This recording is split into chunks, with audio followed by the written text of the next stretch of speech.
여러분 안녕하세요. 반갑습니다. 저는 SAP 커스터머 익스피리언스 사업부에서 어드바이저 역할을 맡고 있는 권양진입니다. 오늘 이 자리에는 EY 컨설팅에서 커스터머의 그로스 부분 리딩하고 계시는 이동현 파트너님 같이 모셨습니다. 파트너님 안녕하세요. 네, 안녕하세요. EY 컨설팅의 이동현입니다. 오늘 귀한 자리 초대해 주셔서 감사합니다. 파트너님 올 한 해 코비드 팬데믹으로 굉장히 어려운 시간을 저희가 보내고 있습니다. 고객이 변화한 건 물론이고요. 기업의 형태도 급속하게 온라인으로 전환되어 있는 것을 저희가 볼 수 있었는데요. 연말이 다가오면서 특히 기업 입장에서는 올해 잃어버린 비즈니스 기회를 리커버리 하려는 모습도 있지만 실제적으로 내년도를 생각하면서 어떻게 우리가 회복 탄력성을 가져갈 것인가라는 측면의 고민도 깊어지고 있는 것 같습니다. 실제로 현장에서 많은 기업들 만나시면서 어떻게 체감하고 계신가요? 그 업무 환경하고요. 그 시장 환경 측면에서 말씀을 드리는 게 맞을 것 같습니다. 먼저 업무 환경 측면에서 말씀을 드리면 기업들은 코로나 이전의 세상으로 다시 돌아가기 힘들다는 인식이 이미 팽배하고 있습니다. 그래서 이러한 뉴 노멀 시대에 맞춰 가지고 업무 프로세스를 재설계하고 문화적 인식을 개선하고 이러한 변화에 맞게 인프라를 구현하는 데 이미 많은 투자를 시작하고 있고요. 그 최근 대한상공회의소가 국내 기업 300여 개사를 대상으로 실시한 코로나19 이후 업무 방식 변화 실태 조사 결과 코로나 이전에 한 10% 정도 미만이던 그 원격 근무의 비중이 코로나 이후에 최대 한 5배까지 늘어난 것으로 조사되었다고 합니다. 그 또 하나의 사례로 최근 국내 대형 통신 사업자 중에 하나가 당장 신종 코로나가 없어지더라도 빅데이터와 비대면 기술을 바탕으로 해서 전 직원이 장소에 구애받지 않고 자유롭게 일하는 워크 애니웨어 근로 방식을 운영하겠다라고 선언한 바 있습니다. 시장 환경적인 측면에 있어서는 다 아시겠지만 비대면 소비 확산이 있고 그다음에 실내 활동이 증가함으로써 이커머스의 시장이 전년 대비 한 30% 이상 성장하고 있다고 합니다. 특히 이제 기존의 이커머스 사업자들은 입주사들을 대상으로 한 서비스를 강화하고 있어요. 뭐 분석 플랫폼이나 분석 서비스를 제공한다던가 아니면 생산자와 소비자 직거래를 연결하는 C2M 활성화 등 여러 가지 서비스가 있을 수 있습니다. 오프라인 유통 강자들은 기존 오프라인 그 네트워크와 온라인을 결합하는 전략을 확대하고 있고 플랫폼 기업들은 대대적으로 이커머스에 진출하고 있습니다. 그리고 제조사들도 빠른 속도로 이커머스에 진출하는 등 이 이커머스의 주도권을 잡기 위해서 굉장히 경쟁이 치열해지고 있습니다. 네, 지금 국내 환경과 기업들의 변화에 대해서 말씀을 주셨는데요. 온라인과 비대면이 중요해지는 것은 글로벌 트렌드도 마찬가지인 것 같습니다. 저희 SAP 커머스 플랫폼은 전 세계 한 3,500개 이상의 기업들이 쓰고 있는 가장 큰 커머스 플랫폼인데요. 저희가 이 플랫폼을 통해서 집계된 수치를 보아도 3월 11일이었죠. WHO가 팬데믹을 선언한 이후에 온라인 주문량이 40%그 주에 증가했고 그 이후에도 최고 64%까지 증가하는 그래프를 저희가 볼 수 있었어요. 근데 이렇게 온라인이 중요해진 건 사실 팬데믹으로 인해서 가속화된 바도 있었지만 그 전에도 이미 2018년, 19년 비교해 봤을 때 B2C 기업의 경우에는 전체 매출의 그로스의 한 5배 정도 온라인에 성장하고 있었고 B2B는 놀랍게도 약 9배 정도 온라인에서 성장을 하고 있었습니다. 팬데믹이란 기회를 통해서 이게 점차 빨라질 것이다라고 예상할 수 있는 거죠. 이러한 상황에서 먼저 B2C 관점에서 본다면 고객에게 판매를 직접 하는 아까 말씀하신 다이렉트 컨슈머 모델을 추진하는 기업들이 많은데요. 이런 기업들이 가장 먼저 생각해야 될 점들은 어떤 것들이 있을까요? 네. 그 D2C로의 사업 전개를 지향하는 기업들은 굉장히 여러 가지의 업무 영역에 대한 그 변화를 준비하셔야 됩니다. 저희가 이제 최근에 이러한 주제로 해서 고객사와 미팅이 많이 있어요. 고객사들이 흔히 이제 질문하시는 몇몇 가지를 좀 말씀을 드리면 첫 번째로 우리가 이걸 사업 전략으로 봐야 합니까? 아니면 채널 전략으로 봐야 합니까? 온라인 전담 조직이 꼭 필요할까요? 제품 포트폴리오는 어떻게 하죠? 가격 정책은? 기존 유통 채널 관계 관리는? 소주문 대응을 위한 프로세스는? 고객 대응은? 반품 처리는? 개인정보 관리는? 온프레미스로 가요? 클라우드로 가요? 등등등 이런 질문들은 끝이 없습니다. 이 모든 것들은 다 정말 중요한 건 맞아요. 근데 우리가 생각해야 될 거는 가장 우선적으로는 우리 고객에 대한 이해를 높이고 그에 맞춰 갖고 전략을 설계해야 제가 앞서 말씀드린 여러 가지 질문에 대한 쉬운 답변들을 얻을 수 있다라는 겁니다. 오늘날의 소비자는 앱이나 웹이나 소셜 미디어나 메신저와 같은 다양한 채널들을 넘나들고 있습니다. 기업들도 그런 디지털 채널들을 복합적으로 활용하고 있고요. D2C를 지향하는 기업들은 브랜드 채널 중심으로 최대한 트래픽을 모을 수 있어야 하고, 그다음에 우리 소비자 이동 경로를 심레스하고 단순화해서 편리한 구매 환경, 구매 경험을 제공하는 것이 가장 우선적으로 고려돼야 된다고 생각합니다. 다양한 관점에서 고려할 것이 있지만 소비자 경험을 가장 우선적으로 해야 된다 말씀 주셨는데요. 제가 좀 전에도 이제 수치를 잠깐 언급했었는데 B2C보다 B2B의 온라인 채널의 성장 속도가 훨씬 빨랐거든요. 근데 B2B 기업들은 전통적으로 되게 견고한 유통망을 갖고 있는 가 많아서 우리가 최종 소비자에게 바로 갈 수 없다라고 생각하는 경우도 굉장히 많고, 또 B2B 영업은 모름지기, 하이터치, 영업사원을 중심으로 고객의 요청사항을 받는 모델이어야지 로우터치 아니면 뭐 거의 노터치에 가까운 것으로는 영업이 이루어지지 않는다라고 생각하시는 분도 굉장히 많거든요. 이런 B2B 기업들에게는 어떤 메시지 주실 수 있을까요?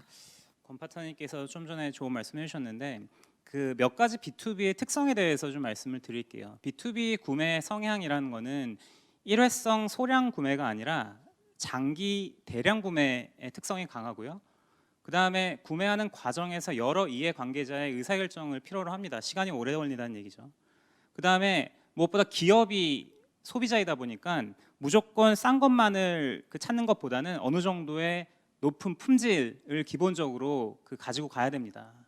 전통적인 B2B 영업은 뭐 대면 미팅, 하이터치, 영업 PT, 네트워킹에 대한 의존도가 분명 높았어요. 근데 지금은 더 이상 그럴 수가 없는 상황입니다. 디지털 채널에 의존할 수밖에 없게 되었어요.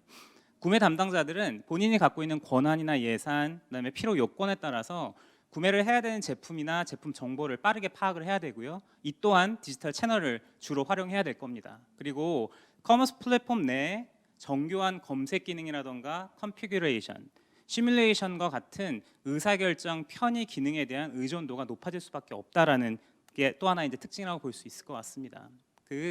제가 하나의 사례를 들어드릴 텐데 글로벌 기업 중에 이제 저희가 최근에 프로젝트를 진행한 기업은 그 기업 고객을 크게 대기업, 중소기업, 소상공인으로 분류를 했어요. 왜냐하면 각 기업마다 가지고 있는 구매의 어떤 절차라던가 특성이 서로 다르기 때문입니다.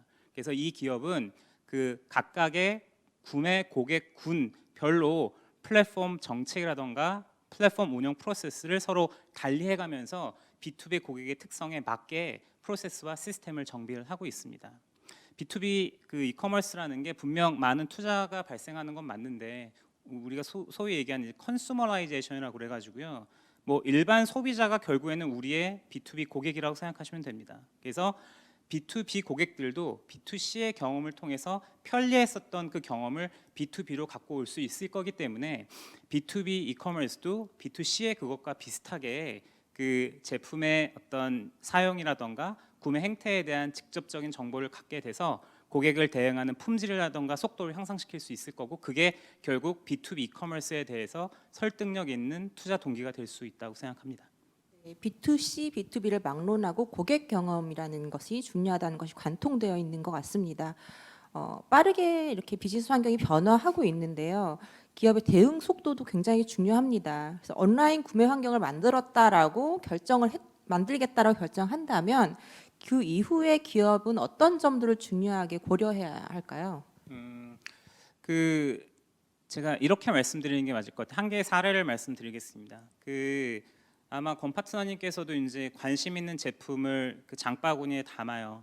보통 장바구니에 담으면 그 제품을 구매를 완료시킬 가능성이 높다라고도 인식할 수가 있는데, 놀랍게도 최근에 저희가 진행한 과제에서는 10개의 물건이 담기면 그 중에서 실제 구매 완결로 이어지는 제품은 1개밖에 없었어요. 네, 그게 이제 어떤 걸 시사하냐면 그 이커머스 플랫폼이라는 게 정확한 제품 정보를 제공하고 사용 편의 기능만 제공하는 게 중요한 게 아니다라는 겁니다. 소비자가 그 구매를 종결할 수 있을 때까지 지속적인 관심과 액션이 필요하다라는 건데요. 물건을 카트에 담고 구매를 완료한 시점까지 세세하게 단계를 쪼개고 고객이 구매를 포기하지 않게 분석 기반의 어떤 설득 활동을 하는 것이 굉장히 중요합니다. 그다음에 다양한 그 터치 포인트에서 실시간적으로 정확하게 이제 제품이라던가 재고 정보라던가 또는 페이먼트 옵션을 제공할 수 있는 플렉서블한 온라인 구매 환경의 구축이 되게 필요합니다. 그래서 이렇게 빠르고 지속적으로 업그레이드할 수 있는 아키텍처와 플랫폼이 그 무엇보다 중요하다고 볼 수 있습니다. 이를 통해서 새로운 고객 접점이 탄생하거나 아니면 새로운 디지털 기술이 등장하더라도 보다 빠르고 효율적으로 시장의 변화에 대응할 수 있을 거라 생각합니다. 저도 카트에 참 많은 걸 담아놓는데 다 사는 건 아닌 것 같습니다. 지금까지 커머스라는 부분을 어떤 거래가 일어나는 트랜잭션의 관점에서 저희가 얘기를 해봤는데 잠시 말씀해주신 것처럼 사실 기업의 입장에서는 고객이 카트에 담고 구매로 이루어지기까지 그 과정에서 여러 가지 많은 액션을 하게 되잖아요. 이 중에서 온라인 비대면 채널의 중요성이 높아지는 걸 고려했을 때 특히 기업들이 집중해야 될 영역이 있다면 어떤 것들이 있을까요? 세 가지에 대해서 좀 간단하게 말씀을 드리는 게 맞을 것 같아요. 첫 번째는 우리의 채널만 신경 쓸 것이 아니라 고객들이 활동하는 다양한 엑스터널 채널에 대해서도 관심을 가져야 된다는 게 하나가 있습니다. 첫 번째로 앞서도 잠깐 말씀드렸지만 소비자들은 소셜 미디어, 블로그, 리뷰 사이트, 인스턴트 메신저, 그다음에 커스터머 센터 등 수많은 외부 채널에서도 활동을 하고 또 흔적을 남기고 있습니다. 이런 여러 채널을 통해서 소비자의 어떤 활동, 행태를 파악을 하고 소비자의 목소리를 듣고 그다음에 고객의 전체적인 경험 관점에서 불편하거나 개선할 수 있는 포인트를 찾는 게 중요하고요. 이게 결국 빠르게 소비자 니즈에 대응을 하고 결국 그게 해당 브랜드와 제품의 신뢰를 높일 수 있다라고 저희는 생각을 합니다. 그게 결국에는 더 많은 충성 고객을 발생시킬 수 있는 원동력이라고 생각을 합니다. 뭐 유명한 글로벌 가구 제조 유통사 같은 경우에는 이러한 고객 접점을 총 6가지 유형으로 분류를 해요. 그래서 고객의 목소리를 듣고 대응하는 체계를 시스템화했습니다. 피지컬, 디지털, 소셜, 서비스, 서포트, 프로덕트 이게 이제 6가지 유형이에요. 그래서 물리적인 공간, 디지털 공간, 소셜 채널, 우리의 서비스를 구매하는 고객, 우리의 제품을 구매하는 고객, 그다음에 우리한테 도움을 요청하는 고객들 이렇게 6가지의 어떤 접점 포인트를 그룹화한 겁니다. 자, 커스터머 데이터 기반의 마케팅이라는 거는 결국 고객 경험을 중심으로 고객 타입에 맞는 마케팅이나 세일즈 활동을 수행하는 것인데요. 이를 위해서는 효과적인 데이터 모니터링 체계가 필요합니다. 고객 중심의 제품, 프로모션, 서비스가 준비되어 있는지, 고객 정보 관리의 미흡으로 인해 우리의 VIP 고객이 홀대를 받는 건 아닌지, 제품의 구매자와 실제 사용자가 다른 것은 아닌지, 소비 행태에 따라 적절한 프로모션이 실시간적으로 제공되는지, 또 어떻게 반응하는지 등등에 대한 비저빌리티 확보가 필요합니다. 그래서 결국 그런 것들이 모이면 나중에는 보다 정확한 분석 모델 구현이 가능할 것이고 고객의 잠재적인 선호도와 구매 가능성까지 예측해서 구매나 매출 개선까지 연결될 수가 있습니다. 마지막으로 지난달 그 중국의 유명한 광군제가 있었어요. 그래서 며칠 동안 무슨 83조 원어치가 구매가 발생했다고 합니다. 총 23억 건에 달하는 그 주문 수가 기록됐다고 합니다. 자, 그다음에 또 하나 대표적인 글로벌 스포츠 용품 기업 같은 경우에는 소위 얘기한 로또 시스템 같은 것들을 적용했어요. 그래서 희귀템, 레어템이라고 하는 그 희귀 제품을 타임 세일 형태로 판매를 합니다. 이때는 평소보다 최소 100배 이상의 트래픽이 발생을 해요. 근데 이런 것들에 문제가 없습니다. 왜냐하면 모두 안정적으로 클라우드 기반으로 그 원활한 이커머스 운영하고 있기 때문인데요. 서비스 자체도 중요하고 제가 앞서 말씀드린 여러 가지 포인트 다 중요하지만 시장의 수요를 감당하고 빠르게 변화에 대응할 수 있게끔 가장 밑단에 깔리는 네트워크와 그다음에 클라우드 기반의 인프라 마련도 같이 검토되는 게 맞다고 생각합니다. 네, 굉장히 많이 고려할 사항들을 말씀해 주셨고요. 제가 정리를 해보자면 B2C, B2B를 막론하고 고객 경험 중심으로 단순화시켜서 보는 것이 필요할 것 같고 고객이 구매에 이르기까지의 과정, 여러 가지 커스터머 데이터라든지 마케팅적인 측면, 인프라적인 측면이 같이 고려돼야 된다라고 정리할 수 있을 것 같아요. 사실 팬데믹 때문에 저희가 새로운 형식의 뉴 노멀을 받아들일 수밖에 없는 상황이 됐고 아까 초단에 말씀드렸다시피 비즈니스 리커버리가 아니라 정말 또 닥쳐올지 모르는 새로운 변화에 저희 비즈니스가 얼마큼 빠르게 적응할 수 있느냐라는 관점에서 파트너님이 실제 기업에서 많이 경험하시고 얘기해 주셨던 사례들이 큰 도움이 될 것 같습니다. 감사드립니다. 불러주셔서 감사합니다. 감사합니다.